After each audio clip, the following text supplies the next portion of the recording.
मी तावरे हर्षल गोरख इयत्ता 10वी तुकडी अ. माझ्या शाळेचे नाव रयत शिक्षण संस्थेचे श्री छत्रपती शाहू हायस्कूल व ज्युनियर कॉलेज बारामती तालुका बारामती जिल्हा पुणे.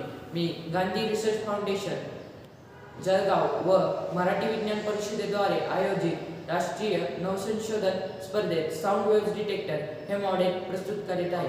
हे मॉडेल बनवण्यासाठी मला परमपूज्य महात्मा गांधीजी यांच्या सूत कापण्याच्या चरख्यावरून प्रेरणा मिळाली.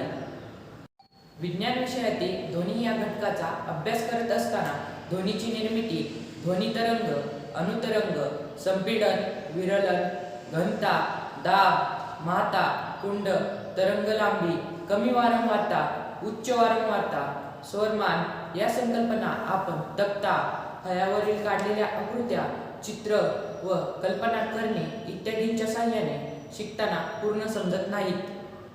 वरील संकल्पना शिकण्यासाठी साऊंड वेव्ह डिटेक्टर हे मॉडेल तयार केले आहे. या मॉडेलच्या साहाय्याने वरील संकल्पना आपणास प्रात्यक्षिक करून शिकता येतात. हे मॉडेल वापरून ध्वनी संदर्भातील संकल्पना समजण्यासाठी माध्यमिक ते पदवीपर्यंतच्या शिक्षणामध्ये याचा उपयोग होतो. मॉडेलसाठी लागणारे साहित्य: बॅटरी, मोटर, स्टँड, दोरा व तार व छोटा ड्रम. हे सर्व साहित्य टाकाऊ वस्तूपासून घेतलेले आहे. आता आपण या साहित्याची जोडणी करून मॉडेल तयार करू. मोटर चालू केल्यानंतर कंप पावलेल्या जागा ड्रमच्या वरून पाहिल्यास ध्वनी तरंग दिसतात.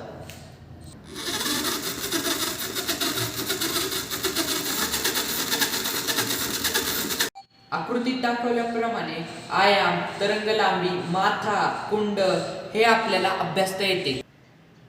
ते आपण मॉडेलच्या साहाय्याने पाहूया. आयाम, तरंग लांबी, माथा व कुंड. आकृतीमध्ये ज्याप्रमाणे उच्च वारंवारता व कमी वारंवारता दाखवलेले आहे ते आपल्याला मॉडेलच्या द्वारे अभ्यासता येते. उच्च वारंवारता,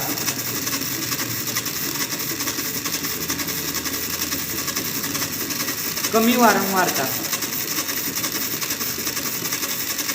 ध्वनी या संदर्भातील संकल्पना आपल्याला साऊंड वेव्ह डिटेक्टरच्या साहाय्याने अभ्यासता येतात.